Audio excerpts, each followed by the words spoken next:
Hello everybody, good evening and welcome to the United Stand. This is our Manchester United versus Arsenal preview. Yes, we'll have all the latest transfer news, but you know what? I just feel like doing something different. I'm tired of the United transfer news. I want to start off with something positive. We're playing Arsenal on Sunday. We're going to talk about that for the first few minutes. There'll be plenty of people that think we're going to get our arse handed on a plate, and maybe we will. But I think there is one big positive for me that just keeps me positive around Manchester United, and that's our manager, Erik ten Hag, who, in the face of, obscurity and uncertainty and potential failure, he can find a result. And I think that's what's my positivity is going to be revolving around for the first few minutes. However, there is an Amrabat update. There is also Scott McTominay to Fulham update. Luke Shaw's injury, which I'll give you in a moment. It's quite significant. Lots to get into.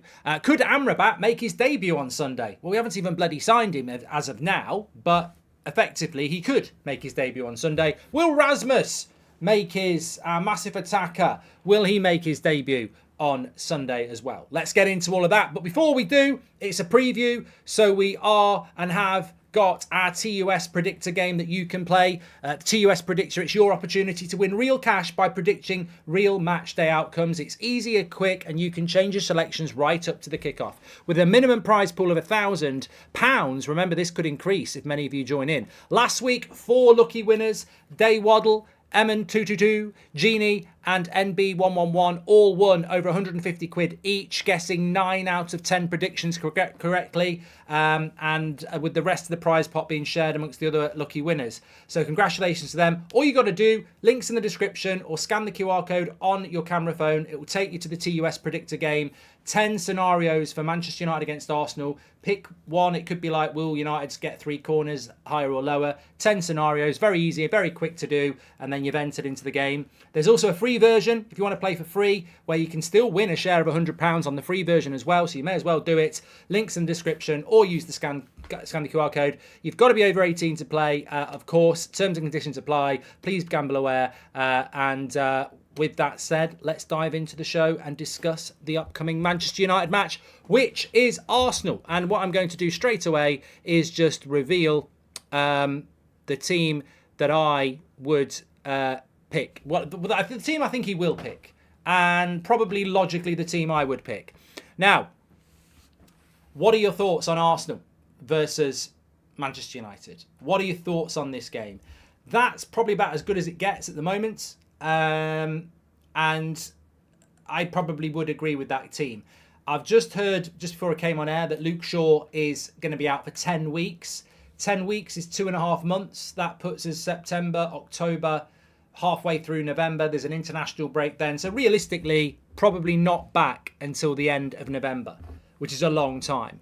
Footballer Soccer says, Mount, what a waste of a signing. We needed a ball-carrying midfielder and a DM. Could have gotten Gravenberch and Amrabat instead. Yeah, I mean, look, Gravenberch signing for Liverpool. Deal done. 40 million euros. No messing around there. We haven't got that money. It's that, Gravenberch reminds me of Gakpo. We just haven't got that money. Ten Hag would love Gravenberch. He would have loved Gakpo. We haven't got the money. We go backwards while our rivals go forwards. We know how it goes. Signed and revealed on match day. Amrabat will not be playing Sunday. This is the Man United board, says Gabriel Noel. Welcome to Members Club, Jan. So look, let me talk about Arsenal. I'm going to do a combined 11 in a minute as well. And we will get into all the transfer stuff. But obviously, Onana in goal, Lindelof and Martinez, Wan-Bissaka and Dalot. You don't need to worry, by the way. Luke Shaw's out for 10 weeks. He's out till the end of November. But never fear. Richard Arnold is here. And we have got a shit left back that Spurs don't want coming on loan. And then we're going to send him back in January. Regulon to the rescue. We're literally getting him because we can send him back in January. I mean, we've literally turned down Cucurella because we don't want to pay him for a full season. We are now bringing players in on the basis of being able to send them back early and saving money. That says a lot about the player we're bringing in. So nowhere near this team for me, Regulon, please. He's a bloody Spurs player as well. The worst thing we could do is play a shit Spurs player at the Emirates. Nowhere near it. Dalot at left back, please. Casemiro, Eriksen and Bruno in midfield because it's the best midfield we've got. I don't think it's the best midfield. I think we could get run through. You could try McTominay, but I was hoping he wouldn't be here. And then a front three of Rashford, Martial and Antony because it's the best we've got. And ultimately, when I look at Man United against Arsenal at the weekend, congratulations to Amar on his new job, says Caleb. And I was lucky enough to go and see Arsenal Fulham the other day through work. They look shaky in their defence, not confident at all. We have a chance to spicy meatball. Well, look, the problem I have with Man United at Arsenal at the weekend is I look at that team and I just don't think it's balanced. It doesn't fill me with confidence. And that's probably our best team. That's our best team that we can pick at the moment. And it doesn't fill me with any confidence. Now, this guy, Rasmus Hojlund, fills me with excitement and joy and the innocence of a young player that's going to come in and run his socks off and give everything. And we've got to get behind him. Of course we have. Football Guru says Regulon's got a beautiful girlfriend. Great. Let's buy players based on what their girlfriend or wife looks like. Yes, this is a great idea. Why didn't you tell John Murta this? He could have put it in his filters. The reality is I'm worried about Sunday. If we were going there under a different manager, I would say how many we'll get beat by. I'll take 1-0 right now. But with Ten Hag in charge, I think it's too easy with these sort of games to sit back and go, we're going to get smashed. We're going to get beat. They didn't beat Fulham last week at the Emirates, and I don't think they necessarily beat Man United. But the only reason I say this, because the team is on its knees, the mentality is wrong, the confidence is gone, the system has died, and we have no identity. And we're going to a team that's pissed off that it lost last week and the crowd's going to be up for it, and they are a good team. So logically, I'd say Arsenal have got a 75% chance of winning this game. But I'm actually going to go with a draw because I think Erik Ten Hag is a fantastic coach. And I just think everyone's going to predict we're going to lose this game. And, you know, whether you call it miraculous or defiance or stubborn or tactical genius, whatever, I think Ten Hag is going to get us a point in this game. Keel says he'd play Scott McTominay as number 9 as his striker. Look, apparently Fulham wants Scott McTominay. All I'm going to say is I can move things around. If someone wants me to drive him down to Fulham, I'm available between now and deadline day when it closes. And I think most of Man United's fan base is. So don't worry. We can taxi him down for free. Yeah, I think that I'm going to go with a draw in this. I'm very worried about it. I think if Arsenal click, it could be very difficult. Obviously, Arsenal are a good side. I like the fact that they put Havertz in their midfield. I think that makes them weak. But I think Saka, Martinelli, obviously it'd probably be Nketiah. I think we might be able to deal with him, hopefully. Famous last words. Declan Rice is decent. Odegaard is decent. Saliba is decent. But I think we can get a draw. I think maybe we can play. It'd be nice to score first and play on their nervousness. But I'll tell you what, it seems to me, I almost have a formula for Manchester United, and I'm sure many of you do as well. If we don't score first, we struggle. If we score first, I think we tend to be all right. So the first goal will be massive in this game, and I think we've got to score first. And remember, we went to the Emirates in January without Casemiro, or was it February? We went without Casemiro, and nobody gave us a chance, and we actually played really well. We went 1-0 up, and we were playing really well, and we pressed them really high up the pitch, and it was a real surprise because we didn't have Casemiro. Wan-Bissaka lost his man on the back post and they equalised, and then, you know, we sort of lost our momentum. So we did, out of the blue, play quite well at the Emirates last year. So I wouldn't be surprised if Ten Hag pulls off something similar again. But look, I'm not going to go against anybody that says that we're going to get beat, and we're going to get beat very, very well. I could see us losing this game 4 or 5-1. I really could. And I think we will lose a game like that. I've said that in pre-season. I can see another beating or two coming this season. I don't think we've eradicated that at all. I still think that mentality is there. But I'm going to go with a draw because I believe in Ten Hag, and I think he's worked miracles last year, and I think he will do it again this year. So I'm going to back the manager on this one. But logically, we haven't got as good a team as Arsenal, and they're at home. So logically, they're the favourites. Regulon can play CDM too. Nick, he can't even play left back. I think Hojlund should start rather than Martial. I will go for 2-1 to United, to Darren. Well, look, I'd love to see Rasmus starting. Remember, it's Rasmus hype now. We've got our new merch. Links in the live chat and in the video description. Delivered to your door. Hotter than the sun. Massive attacker. Get it on. I'll be wearing it on Sunday. It's Hojlund time. It's the one thing I've got to be positive about. Rasmus Hojlund and Erik Ten Hag. And some other players. I love Bruno, Rashford, Martinez, Varane, Casemiro. But you know what? We need something new, don't we? And I think that's it. Hotter than the sun FC. Hopefully we can. Look, I'd love us to win. What I will say is, I think it's a season-defining game. If we lose this game, we've got 6 points from 12. It's a terrible start. If we win this game, we've got 9 points from 12. It's a reasonable start. If we draw it, it's an average start. But if we lose it on the back of that transfer window, I think there's going to be a lot of concern and negativity in the fan base about what we can achieve this season. So it's a massive game. It is a massive game, and it needed a few minutes of focus because it is a huge game that's sort of being overshadowed by, you know, Murta's mess up. Tashin has been a member for a month. Just before I go on to the transfer news, I'm going to go with a draw. I think Arsenal are a really good team. I think Arteta's a really good manager, but I do think that they've sort of copied us in a way, that they were a really good team at the end of last season and he's tweaked something he probably didn't need to tweak. And I think we've done that as well. We were a good team at the end of last season, but I think we're a worse team at the moment. And I think Arsenal are a worse team at the moment. Long term, I think there'll be better teams. I think the tweaks that Ten Hag and Arteta are making are for the betterment of the team in the long term. But in the short term, they're clearly going through an adjustment phase. I think with Arsenal, their midfield has weakened them. From a Xhaka and Partey and Odegaard midfield, it had more defensive capability. Havertz, Odegaard and Rice is a little bit more you can get at them, which is our problem. You know, they've only got one holding midfielder. We've only got one holding midfielder, so it could be quite an open game. It makes me feel sick that Dave got forced out before McTominay and Maguire. Why didn't the club protect him like they are McTominay? He's an actual Premier League winner. Fantastic point, Catherine. Fantastic point. Bruno needs to play a deeper role in this game if you want a chance of getting a result. Eriksen doesn't have the legs, Marks, as Bradley. Yeah, well, we don't really have any midfield options. I mean, I want to talk about Amrabat in a moment, but let me just give you my combined 11 because this will get clipped up like a barber's. Right, combined 11, Arsenal against Manchester United. Onana in goal. If it was Raya against Onana, we'll have a chat. I don't rate Ramsdale. I don't think Arteta rates Ramsdale. That's why he's bought Raya. So Onana in goal. Right back, well, it's got to be Wan-Bissaka. He should have been in the England squad. So Onana in goal. Wan-Bissaka at right back, Saliba on the right side of the centre-back. Varane's injured anyway. Left side centre-back, definitely Martinez. Left back, take your pick. Luke Shaw's injured. Malassia's injured. Delo's not that good.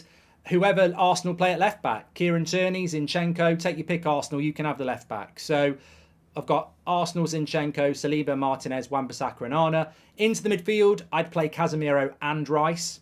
If I'm being honest with you, I'd play Casemiro and Rice. I think that would be a good balanced midfield. It's then Bruno or Odegaard. It's really difficult because I really like Odegaard, but I can't drop Bruno. He's the captain and I like Bruno, so I would go Bruno. I would put... now this is actually interesting. I would actually play Odegaard and Bruno and have one of them as a false nine, I think, because I can't drop Odegaard because I like Odegaard and I can't drop Bruno and I don't rate Martial and Nketiah that much. And with the absence of Jesus and we've not seen Hojlund, that allows me to get Odegaard and Bruno in as a false nine. I'd probably invert my wingers a bit and I'd have Saka off the right and Rashford off the left. So for me, my combined 11 is Onana, Wan-Bissaka, Saliba, Martinez, Zinchenko, Rice and Casemiro, Bruno and Odegaard with one as a false nine, and then Rashford and Saka. Manager, it's difficult. I mean, obviously I'm going to be biased and say Ten Hag, but logically it probably is Arteta. There we go. Rud says he's laughing about Marcus Rashford. He's our top scorer last season, mate. He's a good left-sided player. And I've respected Arsenal there. I've put a lot of Arsenal players in there. I'm a big fan of Odegaard. I'm a big fan of Declan Rice. I'm a big fan of Saliba. So there we go. It's not a great team, you know. I agree. It's not a great combined 11 because there's not a striker in it.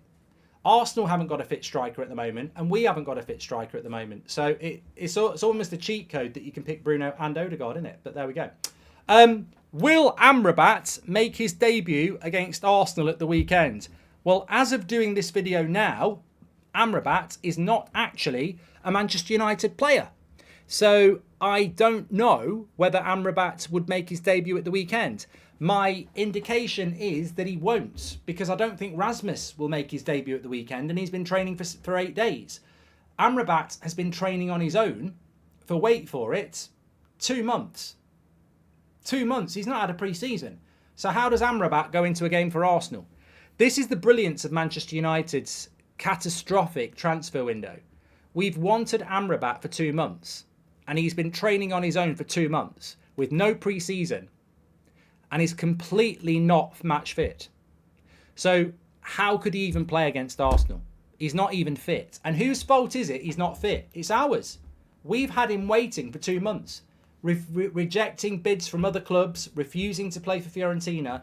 We've had Amrabat sat doing nothing for 2 months. He's not fit. He's not match fit. So I can't see, even if we buy him tomorrow, which I think we will, I cannot see him being involved. And United have basically done it again. This absolute nursery standard transfer policy. You know how many games there are in the Premier League? 38. What's 38 divided by 10? 3.8. How many games have we played after Arsenal? 4. 10% of the Premier League season is gone, and we still haven't bought Amrabat. It's amazing, isn't it? And we did it last year with Casemiro, and we did it last year with Anthony. We basically played 10% of the Premier League season before we bought Casemiro, and we've done it again with Amrabat. And God knows, thank God there's an international break, because at least he's got 2 weeks to get some match fitness. And this is on United. I was on the Champions League draw earlier. I was told this afternoon, that Man United's transfer policy has always been to announce Amrabat on the last day, because they're terrified of announcing him 2 weeks ago and then the pressure being to get more players in. They haven't got any money, and they're trying to find a way to get the Amrabat deal done, and that's it. So for weeks they've been planning transfer deadline day, Amrabat, here we go. But it's ridiculous. We're a football club doing PR business decisions. We've kept him back for 2 months for a transfer deadline day signing, and basically he's not had a pre-season or he's not match fit. How stupid is that? I'd rather they'd bought him in a few weeks ago and disappointed us by not doing anything on transfer deadline day than keeping it back till the end of transfer deadline to spin some PR. It's bloody ridiculous. But that's how this club is run. We've spent the last 5 days trying to sign Cucurella and then decided against it because we couldn't send him back in January. I was speaking to somebody half an hour ago, a very good journalist, about what went on with this. And they said what we've been saying on the Champions League draw show. They said, Ten Hag wants Cucurella. That's the player he wanted. He was overjoyed that they could get him out of Chelsea. It was all going ahead. And then United realised that Chelsea wanted it for a full season, because you can't send Cucurella back in January because Chelsea won't allow it, because they can't loan him out again. So Chelsea wanted him loaned out for the whole season, but United were saying, well, what if Malacia and Shaw are back fit and we need to send him back? So United pulled out the deal and went for Regulon because they can send him back in January. I mean, it's incredible. It's incredible on 2 levels. 1, we basically bought the shitter left back so we can send him back. And 2, that's how tight United are for money, that they can't afford a loan for a full season and they need an option to send him back. It's incredible. It's absolutely incredible. I was speaking to somebody a couple of weeks ago and they said, how close do you think this club is to going bankrupt? And I said, absolutely not. Absolutely not. But things like that make you realise how tight the money is. It's incredible. Are they waiting to unveil the backup keeper to make it seem like we did something on deadline day, Kevin? Yeah, Kevin, they think that's a big deal as well. They genuinely think you lot are going to go, hurrah, my God, what time are they going to announce this goalkeeper? I don't even know his name. They're gone. What did I say to you at the start of the week? The club internally is out of control. It's on its knees. There is no uniform camaraderie in that team. There is outrage. There is disgust.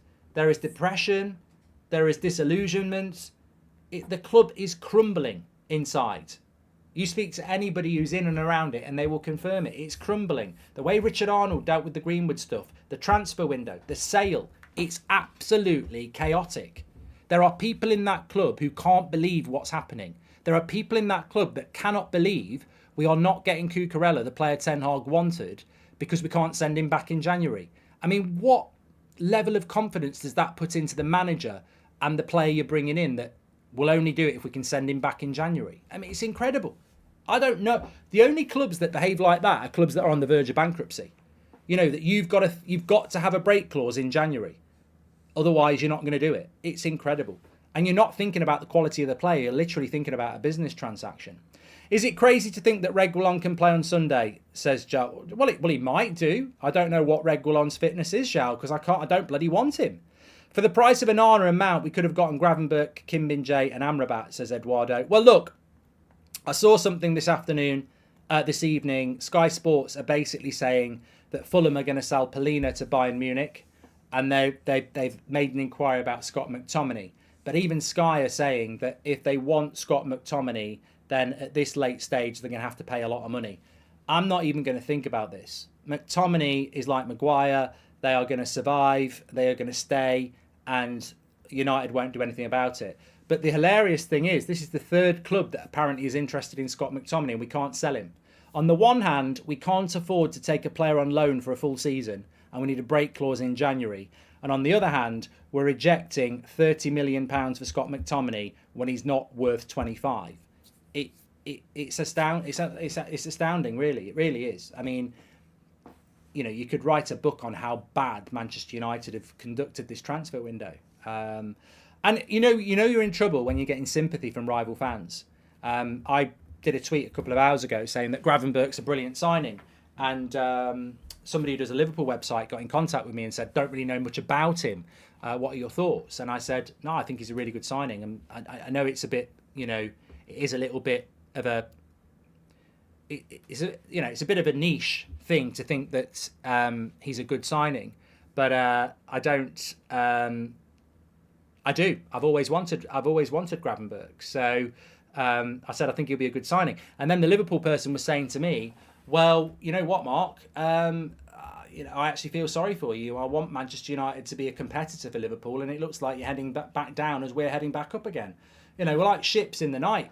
Liverpool and Man United, we never seem to hit it at the same time, do we? When they were winning the Premier League, we were shit. When we were winning the Premier League a lot, they were shit.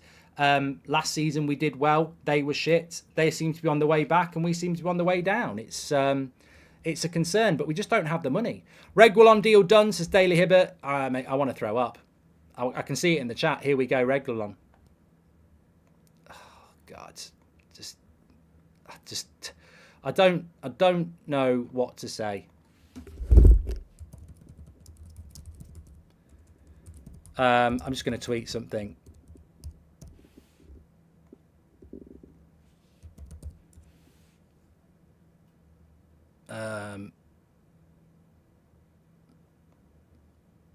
I'm just absolute. I mean,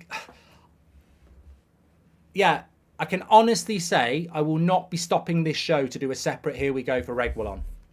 And anybody who fakes that deserves a job on Hollyoaks. I mean, anybody who sees the positive in that needs to get a clown outfit on. There is no positive to Regulon. There is no joy. There is no excitement. It is an absolute shit show of a signing, because we all know what it is. It's a signing based on desperation, money. And we basically brought a player in only because we can send him back in January. It's a crap signing. I think he's a bag of shit. I really don't rate him, and I think it's probably up there with Weghorst as an. He'd probably end up being a fan favourite because he kisses the badge. I'd advise you, Regulon, if you're watching, kiss the badge, get into a fight with an Arsenal player or something like that. United fans will bloody love you, and then after about a month, they'll realise what you are, crap. I mean, this is a player Spurs don't want. Let that register. This is a Spurs reject. It's not Mason Mount that Chelsea, he wouldn't sign a new contract. This is a Spurs reject. And with all due respect to Spurs, they've had a good start to the season because they're not playing shit like Regulon. Simple as that. Shaheen says, I'd seriously keep Bailly and Donny in the squad and send Maguire and McTominay to the stands until next summer. It's about Ten Hag's authority, says Shaheen. Well, he won't do that. He won't do that. He absolutely won't do that. Third choice left back at Spurs, says JS. I don't know. I mean, I just need to check this. I don't know if Manchester United dare put a tweet out saying, welcome to the club, Regulon. Do you think they actually dare try and spin a positive? I'm sure they will. But it's embarrassing. It's absolutely embarrassing. I think it's, you know, you know what, we're actually being laughed at. This is what I was talking about in relation to the Liverpool fan I was talking to this afternoon. They actually laughing at us and feel sorry for us. How have we gone from a club on the up that finished third and got to 2 cup finals? How have we gone from a club that was about to be sold and was third and got to 2 cup finals to being laughed at in August? It must be a world bloody record. Finish the season with optimism, progression, back in the Champions League, a trophy for the first time in 6 years, FA Cup final but lost, but optimism. Finish the season with optimism, start the season a laughing stock. I mean, we've not even played any bloody football. We've gone from an optimistic football team with progression to a laughing stock in the space of 3 months when we haven't played. Well, I'm telling you what, there's a very obvious blame for that. Ten Hag hasn't managed the team for 3 months and we've become a laughing stock. Whose fault's that? Whose fault's that? Because it ain't the bloody manager, is it? There is no joy in this club at the moment, but we've got the best manager in it. Exactly what I said in the preview section. The only thing that I cling on to at the moment is a few of the players and Erik Ten Hag. That's the only positive. I don't think there's anything above Ten Hag to be positive about. The board, the owners, they're an absolute shower of shit, and we all know that. It's Ten Hag and a few of the players, and that's the only thing I can latch on to. I want the new signings to do well, of course I do. You know, really excited about Rasmus. Really think Onana will become a good goalkeeper at United. I hope that Mount works, and there's a handful of players within the team that I like as well. Obviously, there's a handful of the teams I wish would piss off. You know, they've held us back this summer as well. There's £60 million worth of players that shouldn't be here that would have been a huge help. And let's be honest, they've had a big part in that. They've decided they want to stay. They've decided that they're going to defy the manager and defy the club to stay. That, you know, they can do one as far as I'm concerned. But yeah, it's not a great time around United at the moment, and we are dependent on a miracle, and hopefully it can start on Sunday. Mark, with the debts of almost 800 million, the interest cost now is around 80 million a season. That's 15% of our total revenue. And with 55% of revenues going towards wages, this is heading for a financial meltdown. This just cannot go on, says Mojo. Mate, you are absolutely correct. That's why I was hinting at bankruptcy when I mentioned it. I don't think United would ever go bankrupt. I think there's too many banking institutions and brands and you know, even the Premier League would bail us out. We're too big to go bankrupt. But we are behaving like a club that's on the verge of bankruptcy. You know, if you have got money problems and you can't pay the mortgage and you can't afford, you know, you're buying bread and water to eat, there's a sign to the external world that you've got financial problems. Man United are basically that. You know, we're not getting a low-knee left-back in because we can't afford him for the whole season. So we've gone for the crap option that we can send back in January. You know, we're scrimping around trying to find the money to get Amrabat, and we'd like to do a loan deal for 2 months. We've got no bloody money. We've got no money.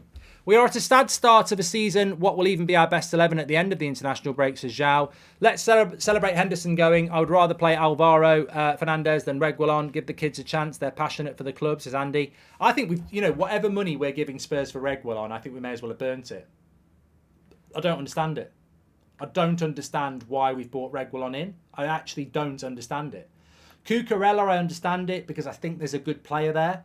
Regulon, I don't understand it. It's just throwing money in the bin. Dalot and Fernandez, I would rather play them at left back than Regulon. There is no future in it, and he's not even very good. I think it's ridiculous. Absolutely ridiculous. Wayne says, do you think we could go into liquidation?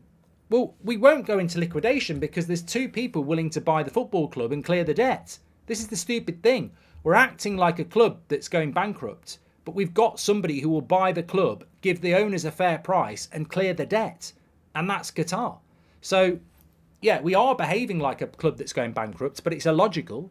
Why the club only wanting the loan till Christmas? Last season showed us that Shaw is needed as a left centre-back cover, so Cucurella would have been useful for the season, says Glennie.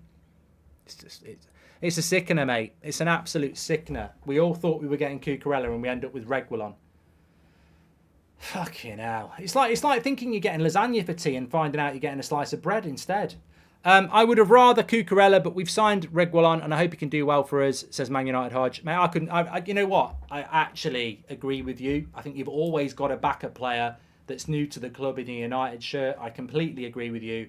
But the petulance in me is just like, he's a fucking bag of shit. Like, why are we buying third choice Spurs left back? I mean, why are we loaning in third choice? I mean, the only positive is it's not Marcus Alonso. Brilliant show as usual with your positive attitude. Will keep us going this season, but can't get excited about anything the club has done over the summer. It's hard to think, says Alan Noonan. How are we so poor at managing a football club? Let's hope Ten Hag saves Regulon's career. I'd do better on half a brain, says Elliot Official. When you said earlier that they said the fans can't touch us, who was they? Glazers, Arnold and Murta. All of them, Darry. All of them. You know, you speak to any journalist, you speak to anybody who works at United at a certain level, and they will say the same thing they've been saying for years. It was the same under Ed Woodward. They don't respect, they don't care, and they don't listen to you, the fans. They don't. They don't. They've made choices, all of them, that are sackable, but they can't be sacked. They will not be sacked. Richard Arnold, Ed Woodward didn't get sacked. He just had enough. They won't be sacked. They don't care about what you think. They're not scared about what you think. You can't do anything to them. They are absolutely untouchable, and they can do what they like, and they don't care. I mean, God, if this was Real Madrid, there is no way in a million years Real Madrid would have been looking at Cucurella. And there's no way in a million years they'd drop that to go and get Regulon because he's cheap. Certain football clubs would be terrified of making a decision like that because they know the backlash would be they'd be out of a job. But at Man United, they've got so much power and they're so untouchable. They do not care. They don't care. Do you think Mount plays back up to Bruno when Amrabat signs? I don't know, mate. Viral. I think you're living in the future, and we've got to live in the reality at the moment. We're just nowhere near those sort of conversations. Regulon is great. He's a Real Madrid player, Mark, says Lou. Yeah, he's fantastic, mate. Absolutely brilliant. Live your life through FIFA. I think if they think we're upset now, just imagine the scenes if they don't get Amrabat done, says Navin. Well, Navin, you've just walked into the PR stunt of Manchester United, because we will get Amrabat. Amrabat will be signed tomorrow. It will mask 3 months of a shit transfer window. People's mentality will be, you know what, I know they've shit all over me, but I'm in the shower now. And that's what tomorrow will be. It will be a minor positivity that will take you from despair and make you feel better. And that's the PR plan of United tomorrow. Amrabat tomorrow to make you forget what a mess it is. The window we've had, it wouldn't surprise me if we got knocked out the Champions League by Christmas, and that's not even possible. Drives me insane. I have a question though, says Damo. We're bringing in too many players that need to rebuild their confidence. Already have enough of those. We need top-class players who are in form, says Raza.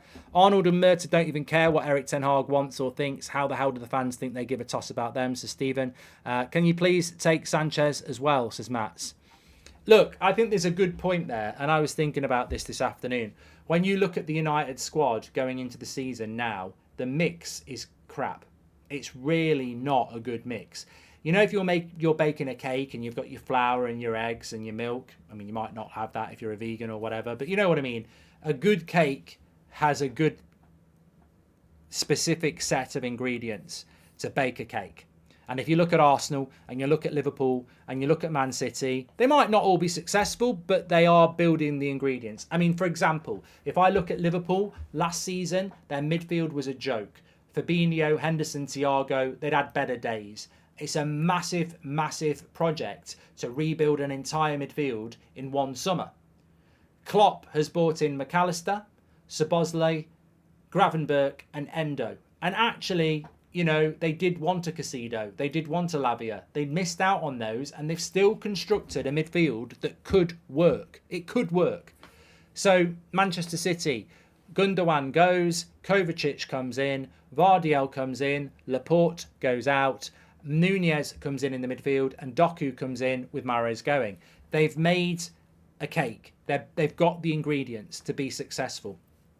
I look at Manchester United, and look, Rasmus. I want him to do well. I'm excited. Rashford, Bruno, Casemiro, Martinez, Luke Shaw, Onana. There's lots of positives about that team. But it's probably 7 or 8 players. And you need 15. And I look at the makeup of the squad of Manchester United, and the ingredients to have a successful season, like baking a cake, are not there. Look at the core ingredients of Man United. You've got probably 7 or 8 good ingredients in that team, but you need 15. Well, what's after the 7 or 8? Okay, so you've got probably 2 or 3 players represented by Maguire who Ten Hag doesn't even want. He doesn't even want them there. That's not a very good ingredient into a season, having 2 or 3 players that we don't even want. And not only that, they represent. Every time Ten Hag looks at those 2 or 3 players, he goes, they should have been 2 players I wanted to bring in, and they're 2 players I didn't want to be here. You've then got your ingredients like Regulon, who are absolutely, they may as well wear a label saying stopgap. We've only brought him in so we can send him back in January. Low confidence. And then we're keeping people like Maybury, Fernandez and Pellistri now that we were going to loan out. Young players. So the ingredients of Man United season is a few good players, a few players he doesn't want to be here, a few young players who aren't experienced, and then people like Regulon who are literally a stopgap. That's not an ingredient for a good season, isn't it? Oh, and then we've got the new signings as well. One of which is 20 years old and is a developmental player. The other one is Mason Mount, who's got low confidence and needs to be rebuilt. And then Onana, who's going to transform the way we play. So none of them come into the team and work necessarily straight away. So the ingredients for Man United season ain't good, are they? You've got the core of last season, 7 or 8 good players. You've got 3 new signings who are all going to take time. You've got 2 or 3 players that shouldn't even be here and Ten Hag doesn't even want. You've got Regulon, who we're going to send back in January. And then you've got 3 or 4 young players that were meant to be loaned out but have now got to become first team players. And then from the core of players that were good last year, 3 of them are injured. You compare us to the ingredients that Arsenal and Liverpool and Chelsea and Man City and even Newcastle have got. The ingredients of our squad, and that's not, all right, there's certain people out there that wouldn't have the brains to figure this out, but every one of you would. When you look at a team and its success for the season ahead, you look at the squad and you look at the makeup of the squad, and United's ingredients are crap. Young players with inexperience, new signings that are going to need time, people that we're only keeping till January on loan, injuries to the main squad, and then 2 or 3 players that Ten Hag doesn't even want. How is that ingredients for a successful season with good morale and motivation? It's a worrier, isn't it? Do you think we could go into liquidation, Mark? No, I've done that one from Wayne. No matter what happens this season, you have to give Erik Ten Hag his 3rd season. 100%, Brody. Ingredients adding up to an amateur Hell's Kitchen, says Mojo. The board have given Ten Hag all the ingredients to bake a cake, but left out the flour. More than that, the eggs that they've given him are off. Mark, would you rather have our window Onana, Mount, Hojlund, or West Ham's Ward-Prowse, Alvarez and Kudos? Look, no, Ryan, there is no comparison. You can't compare our transfer window to West Ham's or Man City's or Liverpool's. You can't do that because they've all got different requirements. Our requirements were a world-class striker and a young striker. We've got the young striker, but we haven't got the world-class striker. Our requirements were 2 midfielders that were, more defensive-minded. We haven't got one of those. We went for an Eriksen upgrade. Our requirements were a top-class centre-back to cover and challenge Varane. We haven't done that. So we haven't provided Ten Hag with the players that he wanted. Pure and simple. Alan Noonan's just gifted us 5 memberships. You're a legend, mate. I think Donny will go. Rowan says, not only that, when we try and bake this shit cake, the electricity's off because we haven't paid the bill. Brilliant. If we sell McTominay to Fulham, could we go for Todibo, says FIFA Crazy? We won't sell McTominay to Fulham. Read it for what it is. Do you not understand that we are being spun like a timber dryer?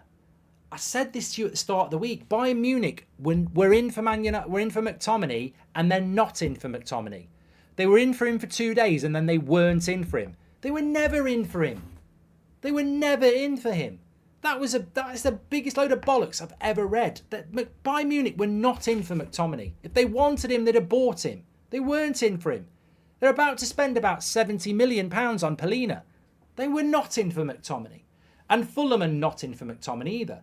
What's happening is Man United are doing what they always do. They make a big mistake, and then instead of correcting the mistake, they spend their time trying to spin the mistake into a positive. So what they're trying to do here is they rejected 30 million for McTominay from West Ham, and they should have took it. And everybody knows they should have took it. And West Ham have moved on. So they can't take it now. So what they're trying to do is go, how the hell do we move past that mistake? And instead of trying to sell him to somebody else, they're now trying to make out that loads of people want him and we really want to keep him. Because they're trying to spin it into a positive. McTominay's going nowhere. Nowhere. He might even start against Arsenal. He ain't going anywhere. And he never was going anywhere. He was never going to Bayern Munich, and he's not going to Fulham. United aren't going to sell him. The same reason they're not going to sell Maguire, because they haven't got time to replace him. So McTominay will stay here. Fulham will not buy him. And also, even if we did sell McTominay now, Amrabat's replacing Fred and Donny. Who's replacing McTominay if we sell him? Gravenberch's already gone. So we've blown that opportunity. McTominay can't go anyway because we can't replace him, even if Fulham give us good money. A competent football club, from what I know, would sell McTominay and try and buy an Arna from Everton. But there ain't time. Everton won't even open the door. United won't even try and do the deal. It's over. That is over. We are stuck with McTominay and Maguire. That's gone. The club will bring in Amrabat at the last hour tomorrow for PR, so they're excited for the Arsenal game. Mate, I've already been told this. Jerome, I've already been told this. I said this afternoon. This is the plan. This is the way. Announce the reserve goalkeeper and spend all day working on an Amrabat deal that's an open goal whenever you want. United could have done Amrabat 2 weeks ago, 2 months ago, or in the last hour of the transfer window. It's an open goal.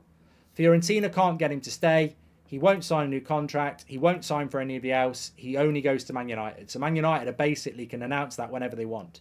Mojo has gifted 50 memberships. You're an absolute legend, lad. Thank you very much.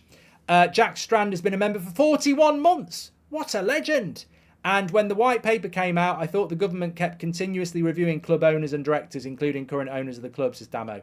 The government aren't interested. The government aren't interested in Manchester United. Joshua says, be careful, Mark. You had the same outrage for Cavani. So Joshua wants to compare Cavani to Regulon here. The last time I checked, Cavani was a free agent, having left PSG as one of the best strikers of the last 10 years in Europe. He wasn't a third-choice shit left-back from Spurs that we were only going to keep for 3 months. Joshua, you've had an absolute mare there. Put a night in front of it. You've had a nightmare. What are you talking about? And God, this is what it's doing to the fan base. Poor old Joshua's comparing signing Regulon to Cavani now. Regulon's going to hit it like Cavani. Bloody hell. Bloody hell. What's going on? What's going on? Here we go. Mojo's buying United, says Chris the Red. I think we'd all love Mojo to own Man United. We'd absolutely bloody love it. I'd be there for that. I'd be there for that. I don't think there has been a here we go from Fabrizio Romano that's ever kicked United fans in the nuts as much as Regulon. I mean, it's absolutely terrible. Absolutely terrible. You know what? I feel sorry for him a little bit because, look, you know, Tantrum Bridge, Moni Bridge, I agree. I absolutely agree. But you know what? I just want to say this. The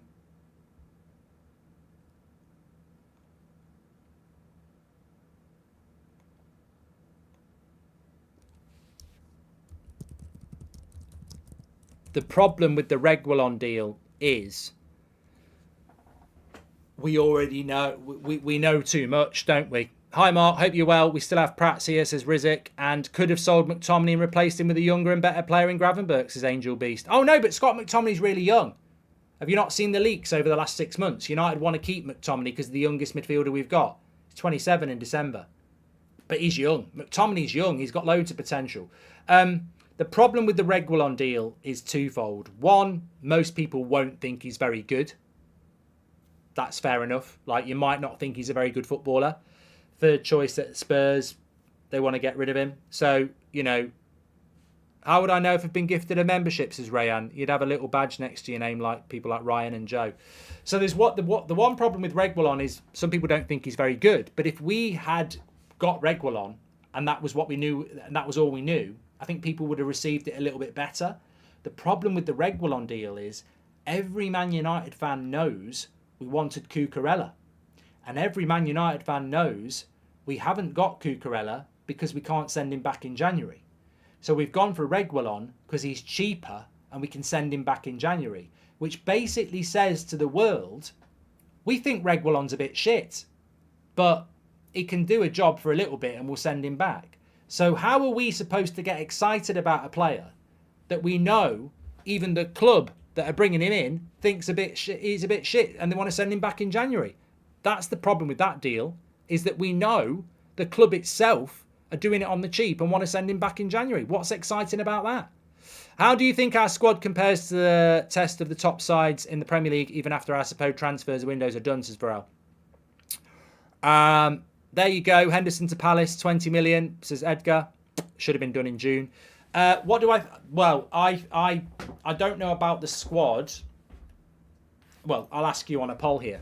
Henderson, deal done. Another signing maybe, says Mandy. Well, no, that's the goalkeeper's already coming in tomorrow, isn't he? The reserve goalkeeper. Mojo has more ambition than the Glazers. Top lad, says Nevin. Here's a question for you. Is the squad better now than May? Yes or no? Is the squad that we have now better than May? Yes or no? Mark, can you get golf balls with Glazers' faces on, and then we'll need them for tomorrow, says Alan Noonan. I think that right here, right now, it's not, because you've got injuries to Varane and Luke Shaw and Malacia, and the midfield looks weak. So right here, right now, the squad is not as good as it was in May. But more importantly, it's not only that, I think, some people might say the squad is better than now than it was in May, but what I would say is it's not necessarily about whether the squad looks better now than it did in May. But what I'm absolutely convinced about is the morale, chemistry, confidence, motivation and momentum of the team now is nowhere near what it was at the end of last season. At the end of last season, there was a togetherness. They were tired, but there was a togetherness. There was an organisation. When we could put our best team out, obviously Martinez was injured at the end of last season. We look rudderless at the moment. We don't look like what we did last year. We look like a team of strangers. We look like we look like a team that doesn't know what's happening, and that's probably reflected in the fan base as well. And that's rather incredible because you can't really put that on the manager. You can't really put that on the players. That's on the organisational side. What's your opinion on Regulon? And also, why do we trust Anthony but not Sancho, says Pooh. Well, I've spoken about that. And what about the remaining 15 million from Henderson deal? Could that not have been used towards Cucurella or Amrabat, says Stefan? It probably will be. It probably will be, but they want 25 million for Amrabat. If Ten Hag goes, who would you take? Brighton's manager, says Rayan. Can we please... Rayan, I know you're probably just thinking of a story, but I don't want to talk about that. I don't want to talk about that. Ten Hag cannot be and will not be leaving this football club. Ethan says, Hojlund to start against Arsenal. What are your predictions for Sunday's game?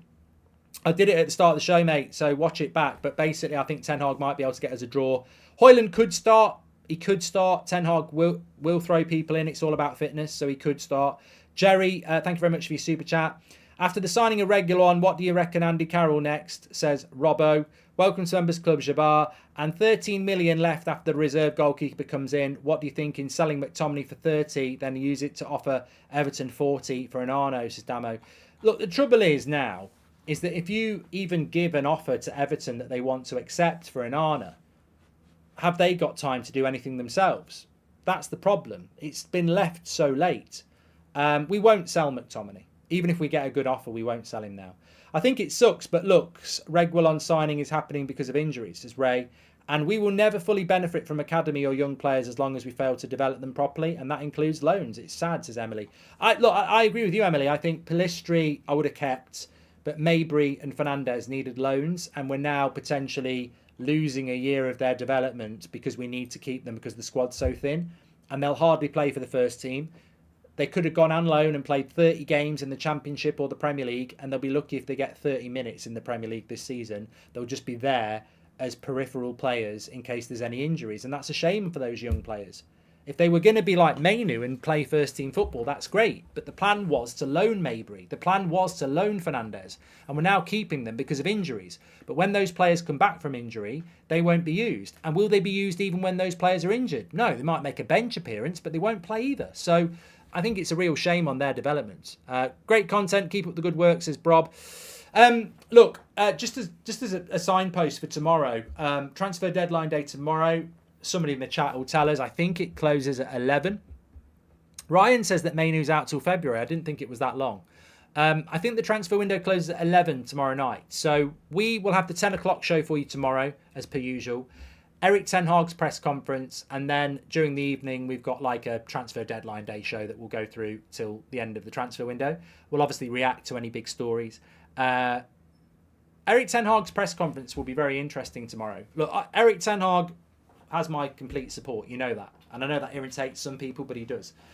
But even I will concede he will probably sit there tomorrow and spin a big positive, which he wouldn't have done last year. And I don't know what conversations have been had with Ten Hag over the summer, but he's changed. Somebody in that football club has sat him down and said, you can't speak like you did last year. You're becoming a bit of a cheerleader for the fans, and you know, we pay your wages. Somebody has definitely had a chat with Ten Hag because he's changed. He's changed in press conferences. That doesn't mean he doesn't think what he thought last season, but last season, 3 or 4 times, he sat there and said, you need major investment. If you want to compete, you need major investment. And he's now saying, oh, we've had a good summer. We've had a good summer. He's completely changed his mantra. And I think that's PR training within the club. You've got to toe the party line. And it's a shame because he should be sat there tomorrow. Well, should he be sat there tomorrow? I mean, at the end of the day, if he sits and tells the truth, he's probably going to get sacked, isn't he? Who was the last legitimate academy prospect we have developed? Rashford. Yeah, probably Jerome. I mean, it probably would have been Greenwood, obviously. Mark, surely Erik ten Hag has given the green light to sign Regulon. Does he see something in him? Says Shane. No. Ten Hag wanted Cucurella. I think he might have wanted Tagliafico as well. He's ended up with Regulon because he's the cheapest and easiest one on the list. It was probably option 3 or 4. And option 3 or 4, when you're looking for a stopgap left back, ain't good, is it? Hi, Mark. Would love to collab with your channel for Bayern versus Man United, says the Bayern View. I would love to do that, mate. Never heard of you, but sounds good to me. Sounds good to me. Anyhow, don't forget to play. Make the game a little bit more interesting at the weekend. TUS Predictor, links in the description. Scan the QR code on your camera phone. 10 questions. You can play the free game or you can play the money game. Remember, you've got to be over 18. BeGambleAware.org. Fantastic little game you can play to make the game more interesting. Give it a go. You play against each other. It's exclusive for United Stand viewers, so it's not open to anybody else. You're only playing against other United Stand viewers. Links in the live chat for that. Smash a like on the video. We'll be back for you in the morning, unless something big happens tonight, of course, and when we can pray. I'll speak to you all in a bit. Legends, let's stick together. It ain't easy, but we ain't going anywhere, are we? That's what real support is. Take care. I'll speak to you all in a bit.